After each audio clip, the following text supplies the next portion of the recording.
All right, density, very exciting. Most of you have done density in some sense before, but we still have to go over it, and you have to know how to translate it forwards and backwards. So here we go. Now, mass is the amount of stuff inside of something. So it's the amount of matter in an object. So how much stuff is inside an object? And how do I find the mass? I'm going to use a scale. Now at home, that's going to be kind of hard to use one of our scales that we have here at school, but at least you know that that's where it's supposed to be used. So volume is the amount of space an object takes up.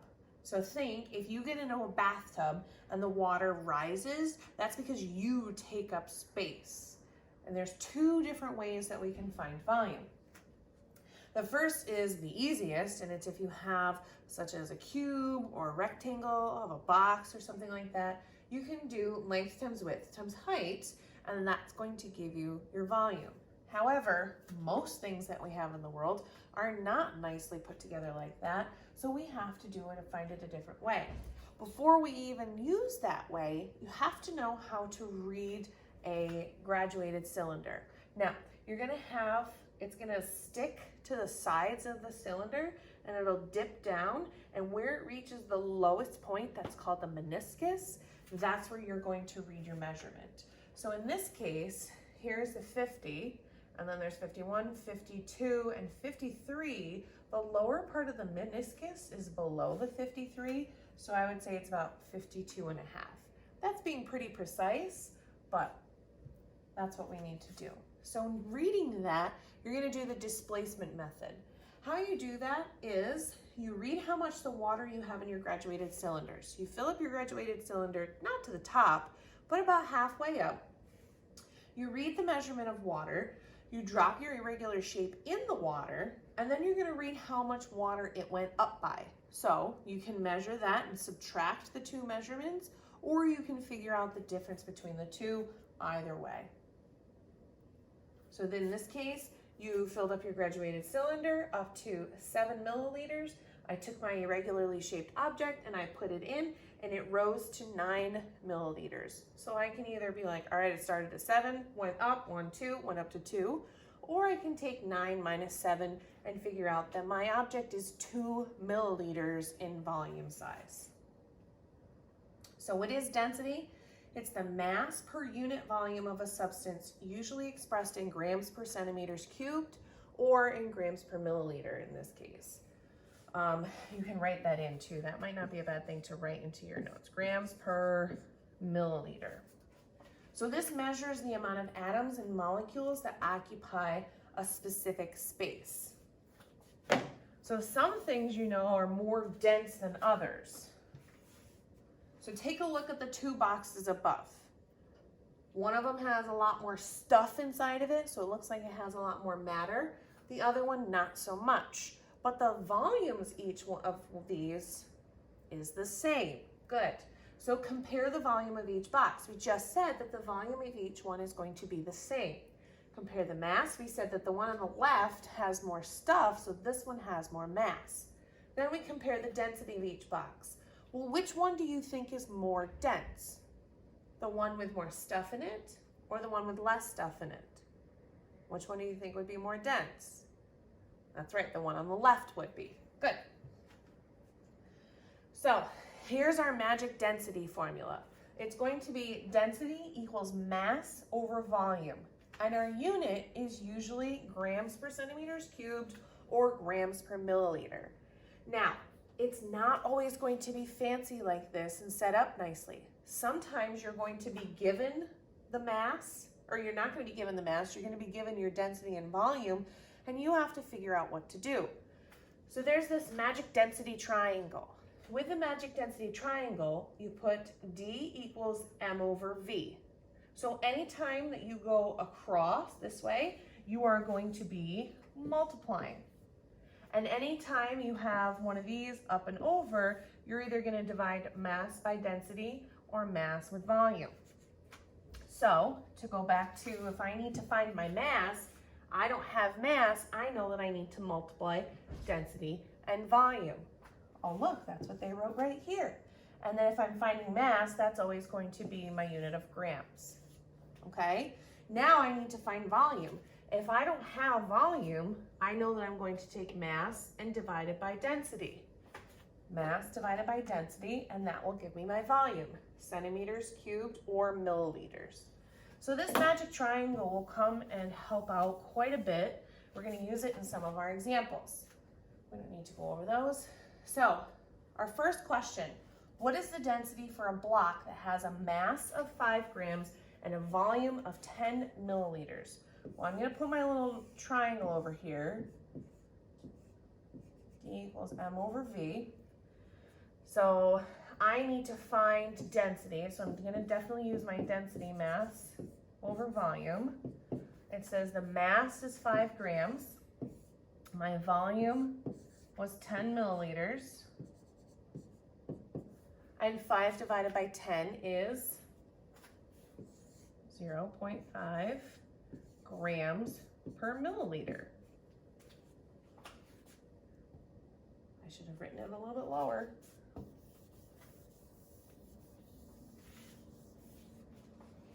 Okay, good. Now, what is the density for a block that has a mass of 13 grams and a volume of 4 milliliters? So I'm just going to leave my triangle over here. Hopefully it fits. D equals M over V. So I'm finding the density. So D equals M over V. My mass was 13 and my volume was 4. So I need to do 13 divided by 4. Notice Miss Baker has to use a calculator sometimes too because I can't do all math in my head. 13 divided by 4, and that gives you, what does it give you? You should have your calculator with you. And if you don't have your calculator with you, your phone is pretty awesome for that too. That has a calculator built into it. You're going to get 3.25 grams per milliliter. Let's check our answer. They rounded it up to the nearest tenth, but 3.3 grams per milliliter. Good. Let me erase. Perfect. What is the density of a block that has a mass of 5 grams?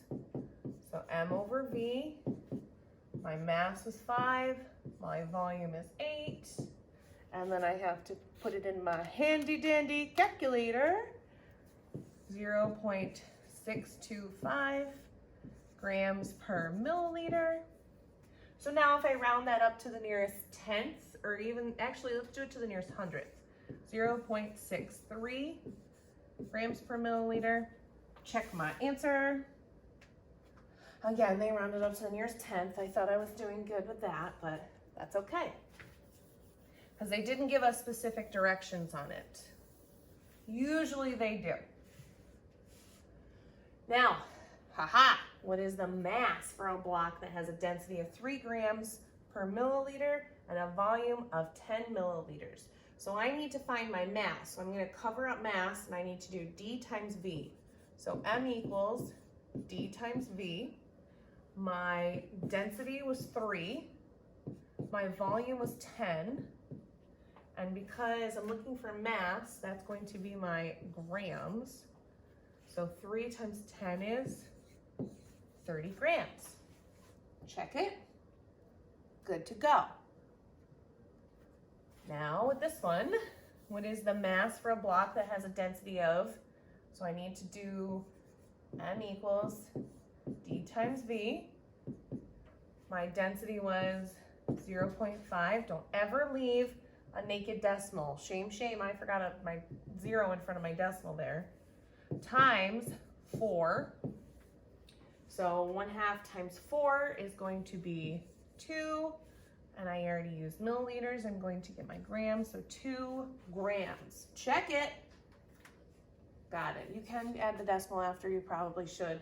I just forgot to with this one.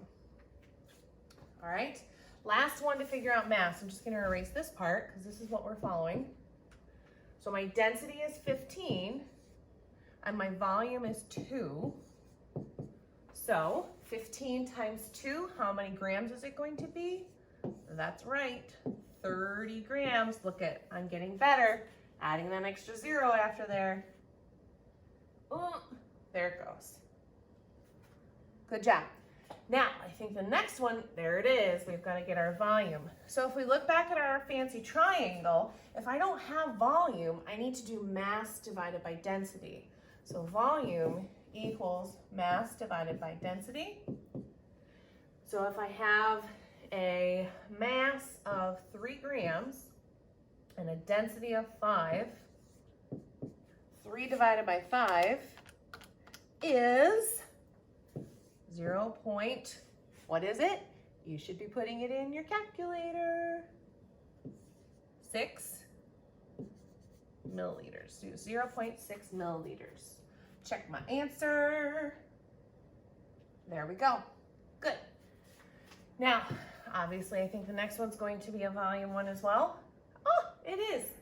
So what's the volume of a block that has a density of 0.3 and then a mass of 1? So 1 divided by 0.3, 1 divided by 0.3, I did it the wrong way. 3.3, volume is milliliters. Check it. Excellent. Okay, I think there might be one more. Let me check. Of course there is. Now, volume for a block that has a density of 7 and a mass of 2 grams. So my mass is 2, my density is 0.7. 2 divided by 0.7, it's 2.857. I'm going to round it to the nearest tenth. So it's going to be 2. That 5 tells the 8 to be a 9. And I have milliliters. 2.9 milliliters. Good.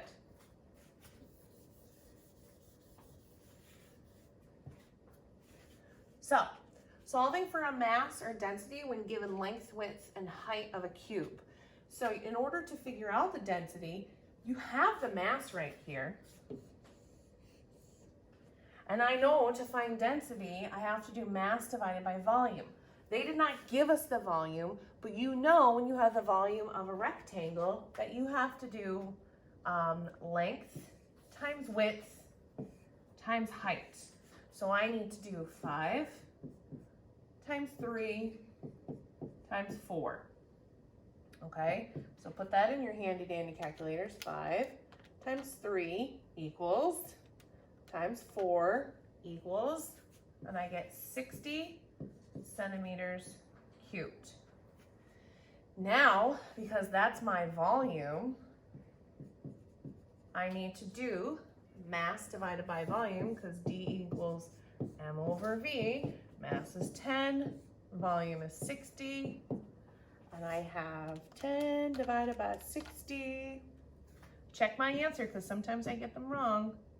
0.16, I just did that wrong, grams per centimeters cubed. Okay, so this is given your length, width, and height of your cube. This is not a cube though, this is just a rectangular box. All right, it goes through all the steps, and we did everything right.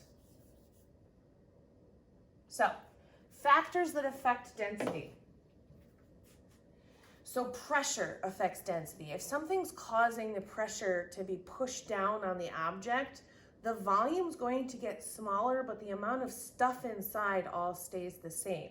So what happens is that it will make the density increase because it's taking up less space, but there's still the same amount of stuff inside of it.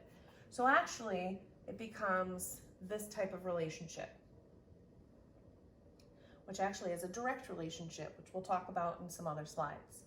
Now, temperature is going to cause the volume to expand and to get a little bit bigger. So when the volume expands, but all the stuff inside of it stays the same, the density is actually going to decrease. So you can see here that as temperature increases, the density is going to decrease.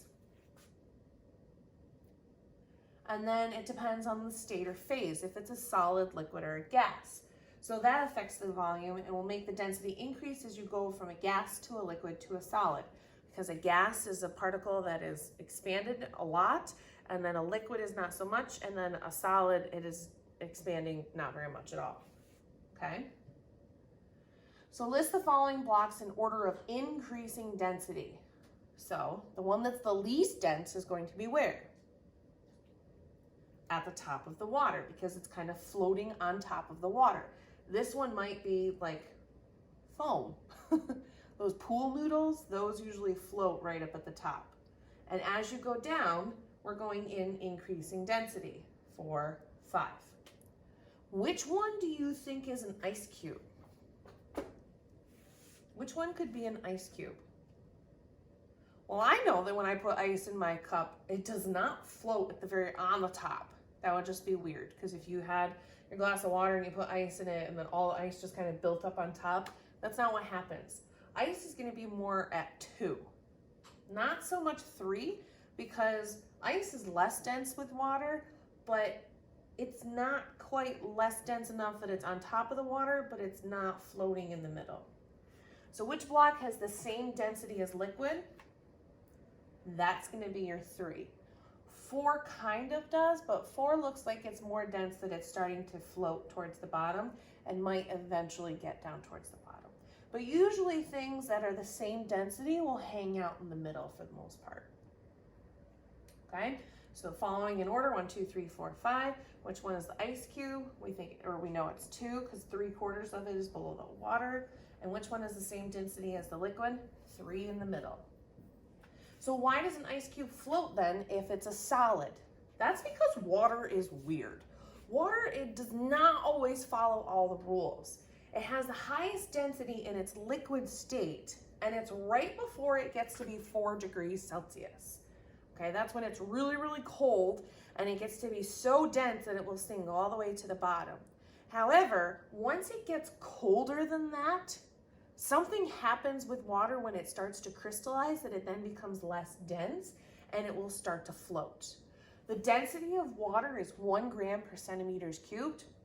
That is a number you need to memorize. That is a magic number, that 1 grams per centimeters cubed is the density of water.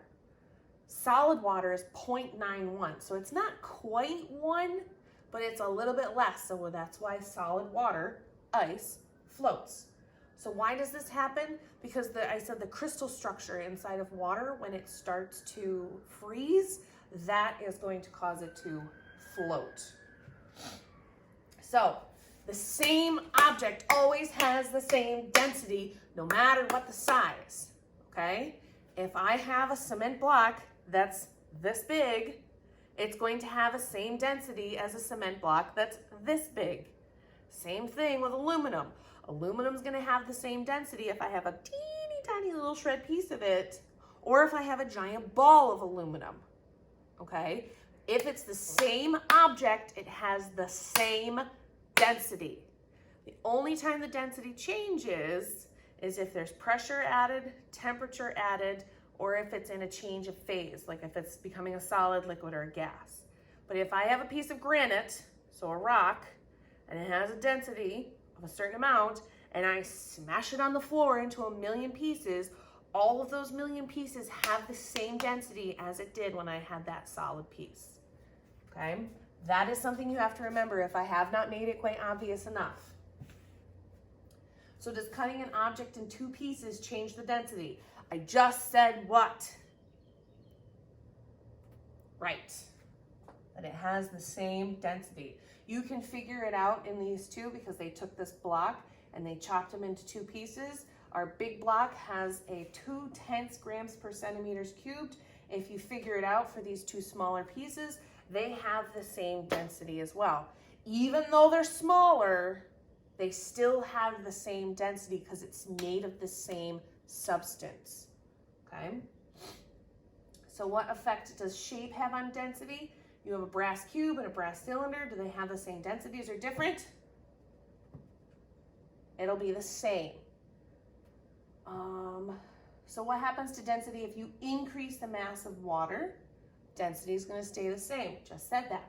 What happens to the volume if you increase the mass of water? The volume will increase. And what is the density of water? If the mass is 5 grams and the volume, it's going to be 1. And what's the density of water if the mass is 10 and 10? It'll still be 1 because it's still water, unless you're going to freeze it and then it'll change. Okay?